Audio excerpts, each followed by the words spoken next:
The sound of footsteps breaks the quiet morning.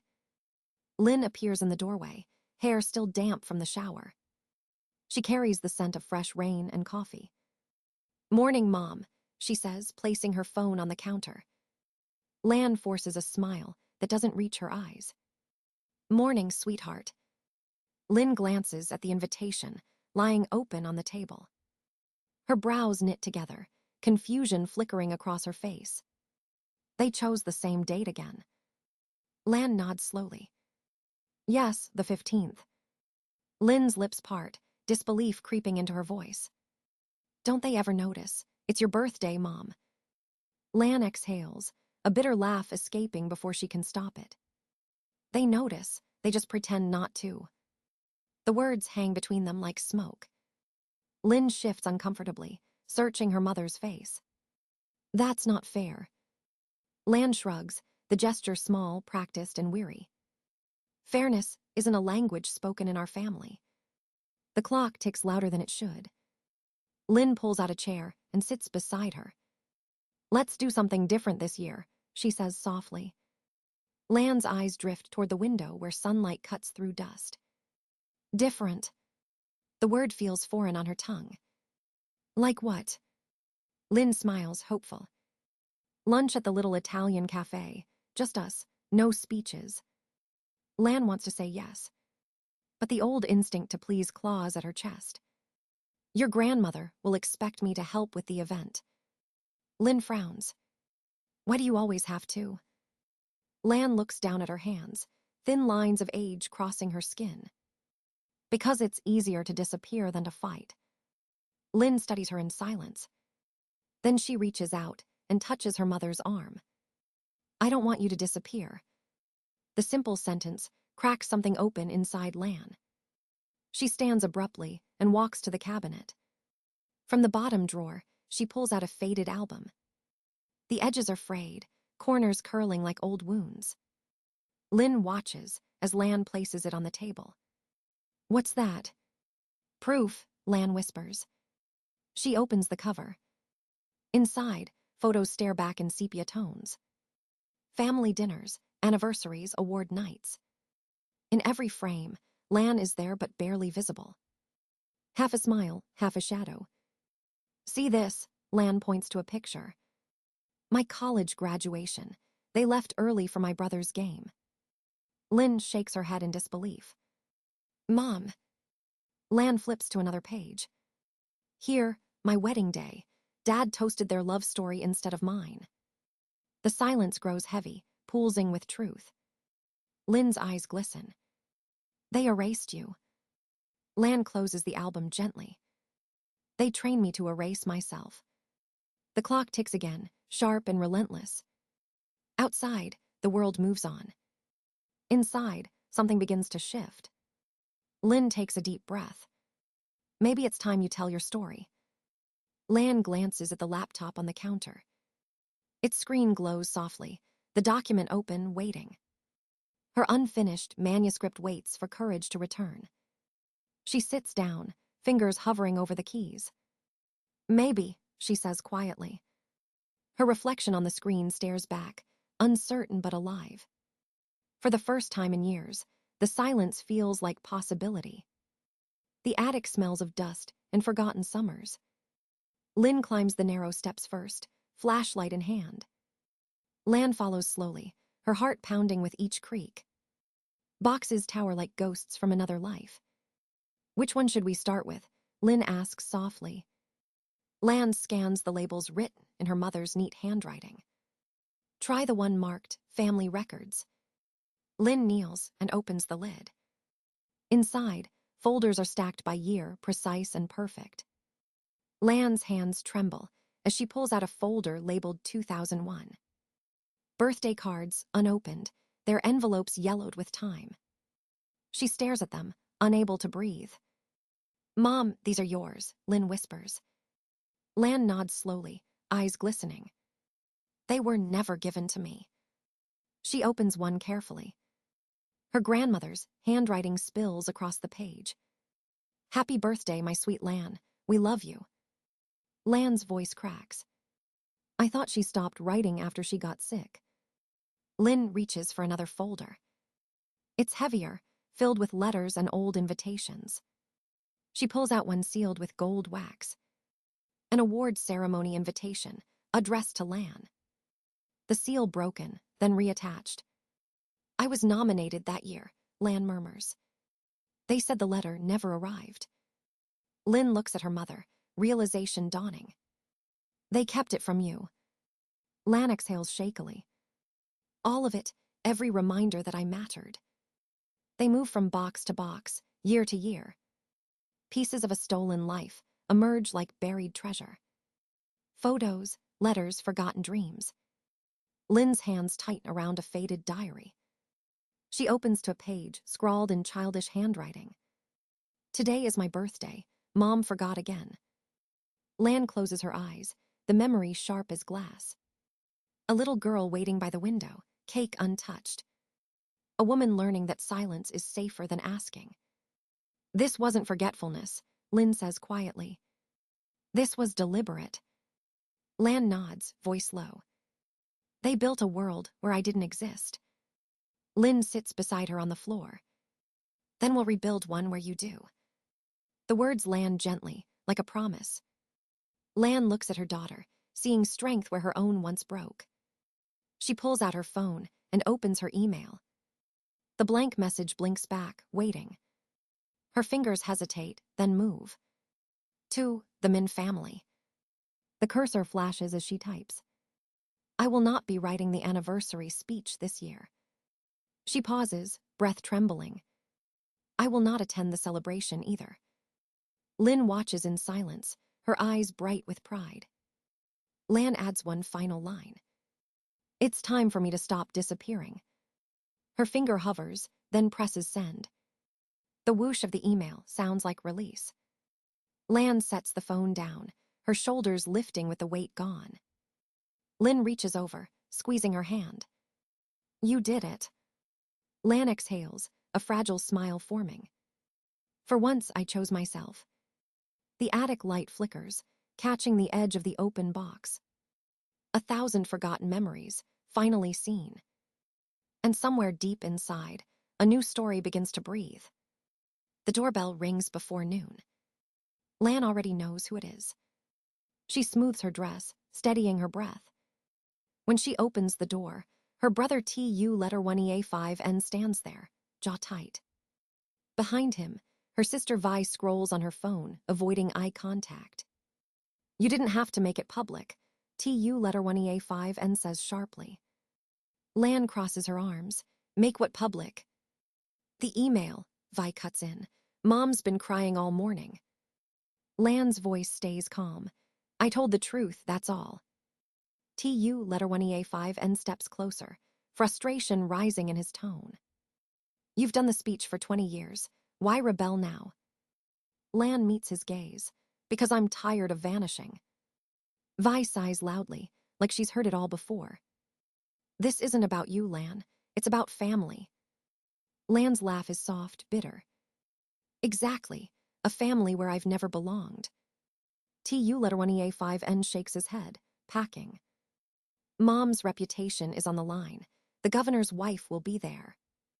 Lan looks at him, something breaking behind her eyes. She cares more about guests than her own daughter. Silence thickens between them. From the doorway, Lynn watches, arms folded. Maybe she should, Lynn says quietly. It's her turn to feel forgotten. TU letter 1EA5N glares at her. Stay out of this, kid. Lynn doesn't flinch. She's my mother, I'm already in it. Lan places a gentle hand on her daughter's arm. It's fine, sweetheart. Her voice trembles but holds firm. I've been silent too long. This conversation ends now. TU letter 1EA5NS phone buzzes. He glances at the screen. It's Mom. She wants to talk to you. Lan shakes her head. Not today. The phone keeps buzzing, relentless. He thrusts it toward her. Answer it, Lan. She's falling apart. Lan looks at the screen, at the word mother. Then she presses decline. TU letter 1EA5N stares, stunned. You can't just ignore her. I've been ignored for 46 years. Lan replies quietly. Vi's voice softens, almost pleading. Don't do this, you'll regret it. Lan walks to the living room and gestures to the couch. Sit, both of you. They hesitate but obey. On the coffee table lies her manuscript. The title glints in the light, The Forgotten Years. TU letter 1EA5 and frowns. You're publishing this. Yes. You're airing private family matters. Lan meets his anger with steady calm. I'm telling my story. You can't call it private when you erased me from it. Vi opens her mouth, then closes it again. Lan flips to a marked page and begins to read. The year of their 40th anniversary, I had the flu. Still, I decorated the hall, wrote their speech, and smiled through the fever. Her voice grows stronger with each line. No one noticed. No one asked if I was okay. TU letter 1EA5 and looks down, silent now. Lan closes the book. This is what I lived, and it's mine to tell. She walks to the door, holding it open. I won't be giving a speech this year. Her siblings leave, words unsaid hanging in the air. When the door clicks shut, Lynn exhales. You were incredible. Lan leans against the wall, tears welling. For the first time, she whispers, I didn't apologize.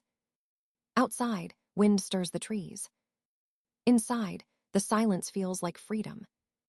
The house is quiet when the next message arrives. Lan sits by the window, tea cooling untouched beside her. Her phone vibrates again. A text from TU letter 1EA5 and flashes on the screen. Mom says if you cancel the book, we'll throw you a big birthday dinner.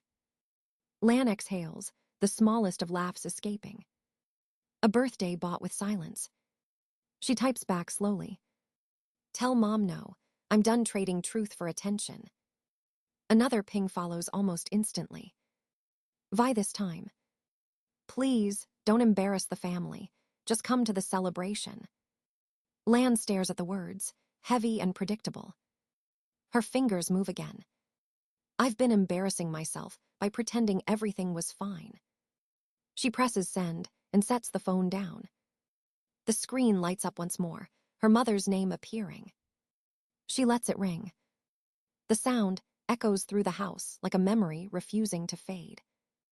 Lynn walks in, holding 2 mugs of coffee. Still at it, she asks softly. Lan nods. They're trying to fix things with pity. Lynn sits across from her. They don't know any other way. Lan looks out the window, eyes distant. Maybe not, but I do. Her laptop rests open on the table. The manuscript glows under morning light. A message from her publisher sits unread. Ready to confirm your release date. She clicks reply. Yes, August 15th, my birthday. The word feels solid, final, right. Lynn smiles faintly. That's poetic. It's justice, Lan answers. The doorbell rings before she can say more. She opens it to find their elderly neighbor, Mrs. Han, holding a tray. Shortbread, the woman says, eyes kind. I heard you're publishing something brave. Lan's throat tightens, trying to. Mrs. Han pats her arm. Stories like yours save people, dear. Lan watches her leave, sunlight following her steps. She returns to the kitchen and opens a new email draft. To my family. Her hands hover above the keyboard. Every word matters. I will not attend the anniversary. I will not deliver another speech. I wish you well, but this year belongs to me. She signs it simply, Lan. When she clicks send, the air feels lighter. Her phone buzzes seconds later with incoming notifications. She ignores them all. The world can wait. Lynn sets a hand on her shoulder. You did it, Mom. Lan smiles faintly. For once, I didn't ask for permission. The two sit together in silence, watching the light shift across the floor. Outside, cicadas hum, a sound of endings and beginnings. Lan closes her laptop and exhales deeply. No more speeches, she whispers. Her words fall softly, but echo like a vow. In the quiet that follows, she feels the weight of years lift. Freedom tastes like air, sharp and new. And for the first time, her birthday no longer feels like someone else's celebration. The bookstore hums with low conversation. Lan stands behind the podium, palms damp, heart steady. Stacks of her books sit beside her, gold letters gleaming. The forgotten years. Her story, her voice, her truth. The host adjusts the microphone and smiles. Tonight, we celebrate both a new book and a birthday. Applause ripples through the crowd. Lan's throat tightens. The word birthday rings like a bell. She glances toward the front row, where Lynn sits beaming. Friends, neighbors, and students fill the room. People who see her. People who never needed her to be perfect. She opens her mouth to begin, but the bell over the door jingles. A familiar voice follows the sound. Lan. Her father stands there, holding a small silver-wrapped box. The crowd quiets instantly. He walks slowly down the aisle, eyes full of something raw. Lan's hands tremble slightly as she steps aside. Dad. He nods, voice rough. I had to come. Sasha, her publisher, moves protectively closer. Lan raises a hand. It's all right. Her father reaches the podium, breathing hard. I haven't read your book yet, he says softly. Your mother refused to open it. The room stills completely. But I know what's in it. I know what we did. He looks down, shame heavy in his voice. We didn't forget your birthdays. We ignored them. That's worse. Lan feels her heartache, then ease. I just wanted you to remember, she whispers. He nods slowly. I do now. The door opens again. Her mother enters, face pale, eyes red but dry. She walks straight toward them, heels clicking against the wood. What are you doing? She hisses at her husband. The guests at the anniversary left, the governor's wife. Lan lifts the microphone. Please stop. Her voice cuts through the tension, calm and strong. This isn't about the governor's wife. It's about 46 forgotten birthdays. Her mother's lips press tight. Families forgive and move on, she says. Lan meets her gaze. Families don't erase their own. A murmur runs through the crowd. Lan opens her book to a marked page. She reads aloud, voice steady. On my 16th birthday, I sang to myself in an empty kitchen. They came home 2 days later, and no one mentioned the cake. Her mother flinches, the truth cutting deep. Lan closes the book. I'm not reading tonight to punish you, she says. I'm reading so I can breathe. Lynn rises from her seat, stepping forward. I'm proud of you, Mom. Applause swells again, louder now, uncontainable. Her father sets the silver box on the podium. Happy birthday, Lan, he says quietly. The words, simple and ordinary, fill the space like light. Tears blur her vision, but her smile holds. She leans toward the microphone one last time. Thank you for seeing me. The crowd stands, clapping. Lan closes her eyes. For the first time in her life, she feels visible. The forgotten years are finally over. The garden glows beneath the soft August sun. Lan adjusts the tablecloth, smoothing the fabric with steady hands. Lynn brings out a tray of glasses, her laughter carrying through the air. Where do you want these, Mom? By the punch bowl, Lan answers, smiling. It feels strange to be happy without permission. The table is set for 12. Friends, neighbors, her writing group, her chosen family. No speeches, no expectations, no pretending. Only presence. The gate opens, and Mrs. Han enters first, holding a bouquet. Still writing your brave stories, she teases. Lan laughs softly, still living them. Next comes Sasha, her publisher, carrying a small wrapped box. First edition Austen, she says, grinning. To the woman who found her voice. Lan's throat tightens with gratitude. Thank you, she whispers. People fill the garden with light conversation and laughter. Music hums from a small speaker. The scent of hydrangeas mingles with freshly baked bread. For once, Lan's birthday feels like her own. Lynn places the cake in the center of the table. Chocolate with buttercream roses, her favorite. The words read, "Happy 47th birthday, Lan." No anniversary decorations. No gold lettering for someone else. Her phone buzzes in her pocket. A text from her father appears. "Happy birthday, Lan. I hope today is peaceful." Another from TU, letter 1EA5N. "The boys made you cards. They miss you." She smiles faintly. Then she sees the final message, her mother's handwriting on an envelope. It arrived yesterday, postmarked from another city. Inside, a simple card. "I see you now."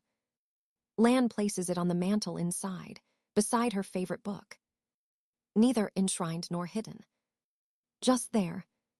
Lynn lights the candles, 47 small flames flickering in the evening air. "Make a wish, Mom." Lan gazes at them, each flame a memory reclaimed. What does one wish for when the wish already came true? She closes her eyes. "To being seen," she whispers and blows gently. The smoke rises, curling toward the fatting sky. Applause breaks out around her, warm and unforced. Lynn wraps an arm around her shoulders. "Do you feel different this year?" Lan nods, eyes glistening. "Yes, I feel whole." Across the yard, the reflection in the window catches her attention. A woman stands holding a book in one hand, a candle in the other. The girl who once vanished in every photo now stands centered in her own frame. Lan watches the reflection smile back at her.